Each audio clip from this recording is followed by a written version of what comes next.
मोहतरम सुनील शर्मा जी के बाद हमारे कुछ मेहमान क्योंकि बहुत जल्दी में हैं। सुनील शर्मा जी अब आपसे बिला ताखीर रूबरू हो रहे हैं। हम आपको स्टेज पर बुलाते हैं, जोरदार तालियों से इस्तकबाल फरमाएं मोहतरम सुनील शर्मा जी। बहुत शुक्रिया। सितारों से सजी ये बहुत खूबसूरत महफिल, जिसके अंदर शहर के बेमुश्किल ही कोई बहुत जैसे ऐसे मारूफ या इम्पोर्टेंट लोग होंगे जो नहीं होंगे। मेहमान खुसूसी आज हमारे जयपुर के अंदर मेहमान बन के आए मोहतरम अदीब साहब, मेरे भाई अमीन काजी साहब, मेरे भाई आजम बेग साहब, मेरे भाई जैदी साहब, हीरानी जी, लतीफ़ आरको साहब, हाँ मेरे भाई और पड़ोसी। और वैसे तो अगर मैं नाम लेना चालू करूँगा तो सामने भी सब लोगों को, मैं सभी लोगों को जानता हूँ, सभी मेरे घर हैं, मेरे परिवार हैं, आप सब लोगों से जैसे मेरे ताल्लुक़ हैं। तो आप ये मान लीजिएगा मेरे जितने भी अजीज़ हैं, जितने भी जिन लोगों से मैं मानता हूँ कि मेरी ज़िंदगी अगर है तो आप सब लोगों से है। मैं आप सब लोगों के बाद अब मैं अपनी बात कहना चालू करना चाहता हूँ कि अगर आप सर सैयद अहमद साहब के बारे में अगर हम बात करें तो हर कौम को कुछ उसके फाउंडिंग फादर्स होते हैं, उसके कुछ कौमें बाबा होते हैं। और अगर सही अंदाज में अगर बात की जाए, हिंदुस्तान की बात की जाए, तो सर सैयद अहमद ईमानदारी की है एक ऐसी शख्सियत होके गुजरे हैं जिन्होंने उस दौर के अंदर देखिए, आज अगर आप कोई बात सोचते हैं तो ये बहुत बड़ी बात नहीं है। आज अगर आप ये सोचते हैं कि कोई ऐसे इल्मी इदारे हों जो ऑक्सफोर्ड जैसे हो, कैम्ब्रिज जैसे हो, तो बहुत बड़ी बात नहीं है। आज अगर आप ये बात सोचते हैं कि रॉयल एशियाटिक सोसाइटी की माननीय कुछ सोसाइटी जहाँ भी ऐसे यहाँ पे अगर बनाई जाए तो एक बहुत बड़ी बात नहीं है। मगर यहाँ एक बात है कि एक पूरे वक्त का एक पूरे पीछे अगर आप जाएं तो एक कितने साल पहले की बात है, 1817 के अंदर जिनकी पैदाइश हुई हो, 1817 में पैदाइश, यानी अगर आज से बात की जाए तो लगभग 204 साल पहले एक शख्सियत पैदा होती हैं। और ये वो शख्सियत है, उस जमाने की बात है जब अभी मुगलिया सल्तनत पूरे ढंग से खत्म नहीं हुई थी। उसका ये बात ठीक है, वो जवाल पर थी, वो जा रही थी, वो लौट रही थी, मगर अभी तक मुगलिया सल्तनत थी। इनके मामू वहाँ पर वजीर थे अकबर सेकंड के पास। अब बात एक है कि वहाँ से एक सिलसिला चालू होता है और वहाँ से सिलसिला चालू होकर आप कैम्ब्रिज और ऑक्सफोर्ड पहुँच जाते हैं। और उन सब चीज़ों के बाद एक नई तहरीक, एक नई इनकलाब, और एक ऐसा इनकलाब जिसके बारे में उनसे पहले किसी ने तसव्वुर नहीं किया, किसी ने सोचा नहीं कि ये इनकलाब भी हिंदुस्तान के अंदर लाया जा सकता है। हालांकि सबसे इंटरेस्टिंग बात यह है कि उस इनकलाब के चलते उन पे बहुत सारे फतवे आए, और ऐसे फतवे आए कि जहां कोई उन्हें काफिर कह रहा था, कोई उन्हें क्या कह रहा था, मगर उन्होंने किसी चीज की परवाह कभी भी नहीं की। अगर अब एक एक चीज के, क्योंकि उनकी जिंदगी के बहुत सारे आयाम हैं, बहुत सारे पहलू हैं, उन सब आयामों के ऊपर हम एक एक करके गुफ्तगू में आपसे करना चाहूँगा कि अगर एक बात की जाए, ये जो मुसन्निफ उनकी बात की जाए, उनकी तशरीफ़ों के ऊपर बात की जाए, तो उनकी तशरीफ़ों को एक पूरा उसके ऊपर एक अलग से एक लेक्चर किया जा सकता है। क्योंकि जहाँ तक उनकी तशरीफ़ों का सवाल है, उन्होंने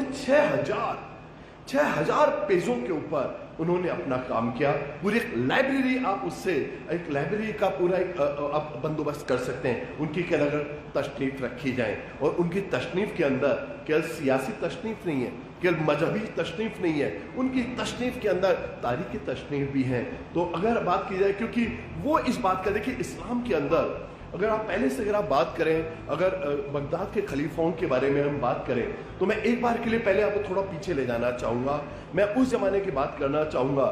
जब खलीफा मामून और खलीफा मंसूर वगैरह बैतुल हिकमा बनाने के बारे में सोच रहे थे। ये वो दौर था, ये इस्लाम का वो एक बिल्कुल एक सुनहरा दौर था जब इस्लाम का परचम पूरी दुनिया में था। मगर ये इस्लाम का परचम सर सैयद अहमद इस बात को बहुत बखूबी जानते थे कि वो केवल तलवार के जोर के ऊपर नहीं आया था, वो अगर था तो वो उस जमाने की जदीद इल्म के दम के ऊपर आया था। और ये वो जमाना था जब बैतुल हिकमा के अंदर अलकिंदी जैसे लोगों को लाया गया, और अलकिंदी जैसे जो बहुत बड़े फलसफागार थे, जो बहुत बड़े फिलोसफर थे, जिन्होंने तर्जुमे किए, पूरी दुनिया भर की से तशरीफ मंगाई गई, हिंदुस्तान से भी तशरीफ मंगाई गई, उन्होंने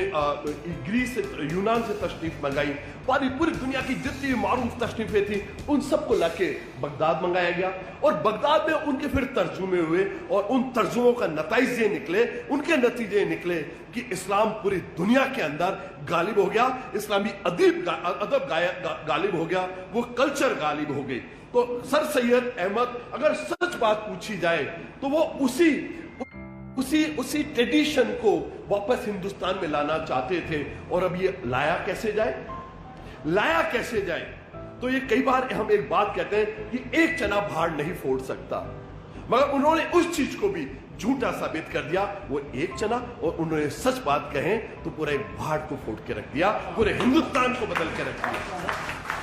तो यहां से एक चालू होती है, वो इस चीज को जानते थे। शुरुआत के रूप में अगर आप बात करें तो एक सहाफी के रूप में भी उनका एक करियर है, वो चालू करते हैं। एक सैयदुल अखबार, वो उनके भाई एक अखबार को चालू करते हैं, सैयदुल अखबार, और सैयदुल अखबार के अंदर वो बतौर सहाफी काम करते हैं, और सहाफी के रूप में उनका जो काम है वो किसी से कमजोर नहीं है। उस शुरुआती दौर के अंदर, अब अगर आप उनकी तशरीफ के ऊपर ही बात करेंगे तो तशरीफ शुरू के अंदर बिल्कुल इस्लामिक अंदाज की है, और वो जो तशरीफ है वो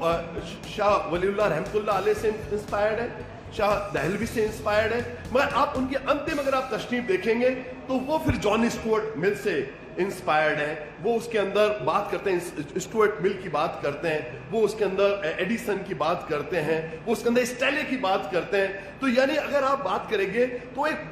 वाइड स्पेक्ट्रम आपको उनकी जिंदगी के अंदर दिखेगा, और एक ऐसा स्पेक्ट्रम दिखेगा जहां वो शुरुआत करते हैं कहां से? सीरते पाक से, और सीरते पाक से चालू करते हुए वो अंत में पहुंच जाते हैं किस चीज के ऊपर? अंत में पहुंच जाते हैं उस जदीद इल्म के ऊपर, एक मॉडर्न एजुकेशन के ऊपर, और उस मॉडर्न एजुकेशन के ऊपर तामीरात होती है बहुत सारे मदरसों की। पहले मदरसा चालू होता है मुरादाबाद में, फिर गाजीपुर के अंदर, और आप ये देखिएगा कि उसी दौर के अंदर वो scientific society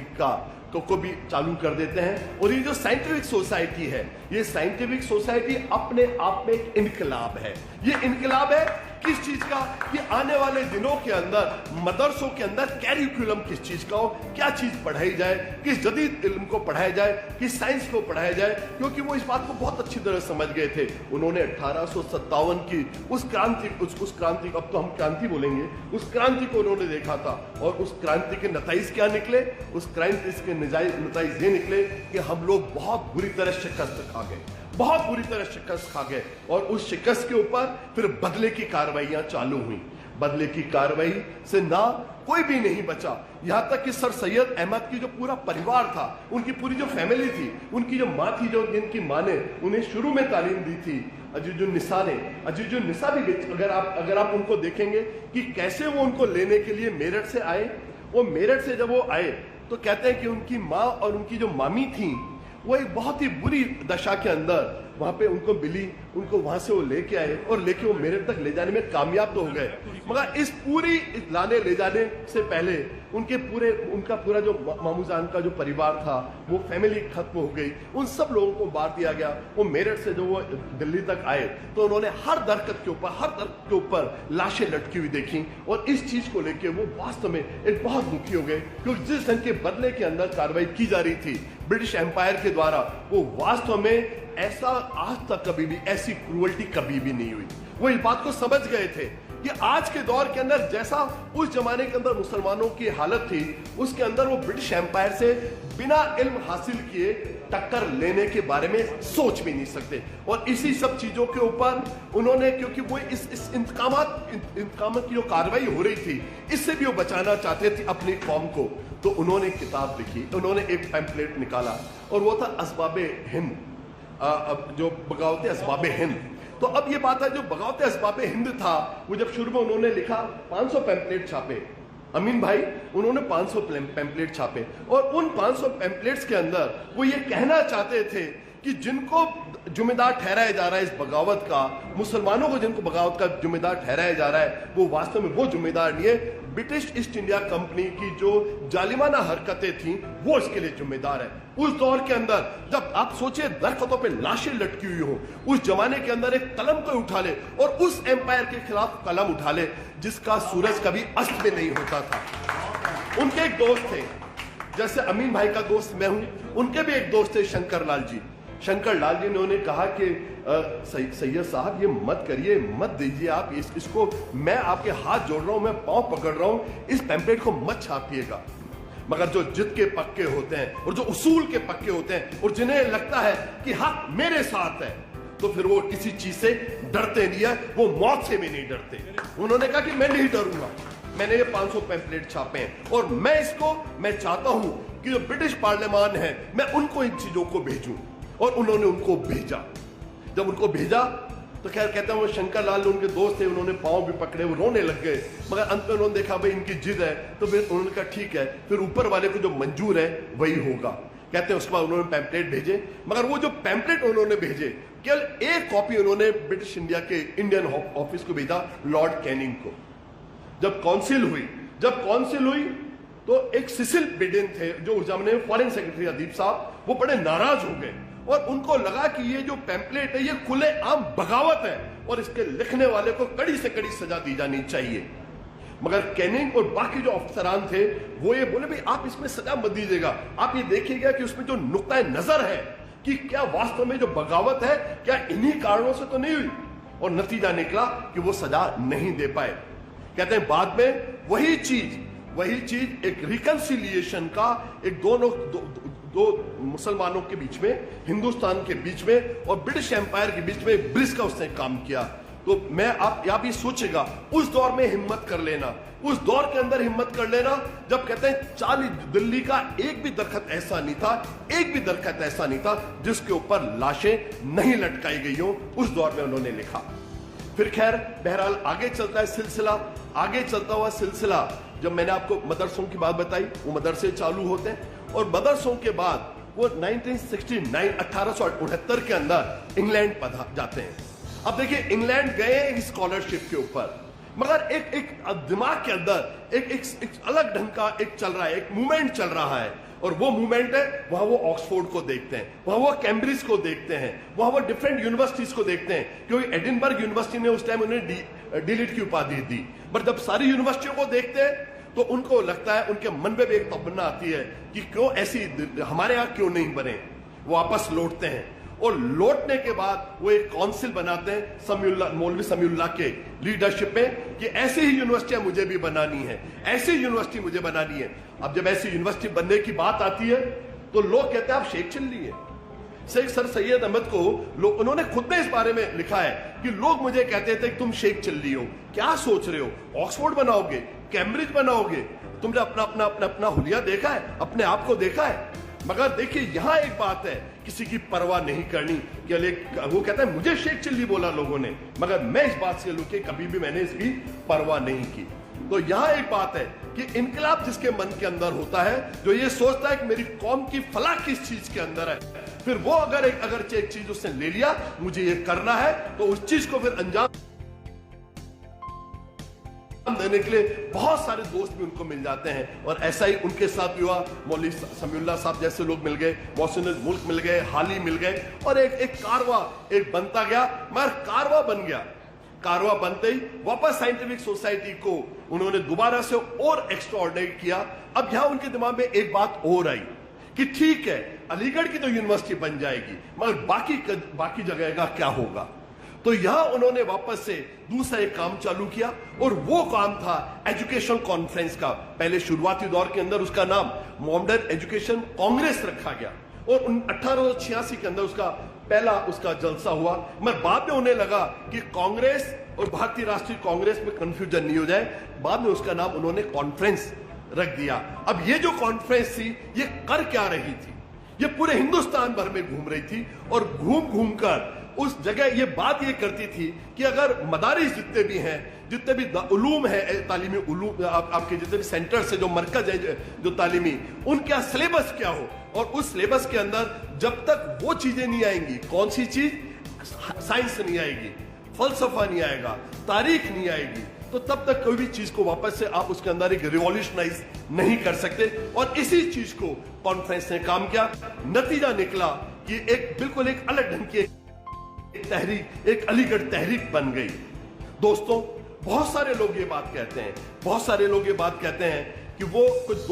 to nation theory کے پروپاؤنڈر تھے. مگر دوستوں, میں آپ کو گرداسپور کی ایک ان کی بھاشن کا, ان کی ایک تقریر میں سنانا چاہوں گا جو انہوں نے گرداسپور کے اندر ایک تقریر دی. اور یہ تقریر شروعاتی دور کی نہیں ہے. کچھ لوگ کہتے ہیں کہ اردو آندولن کے بعد ان کا نظریہ بدل گیا, مگر میں جو بات کہنا چاہتا ہوں یہ گرداسپور کی تقریر ہے اور 1887 کے آس پاس دی گئی ہے. اس تقریر کے اندر وہ یہ بات کہتے ہیں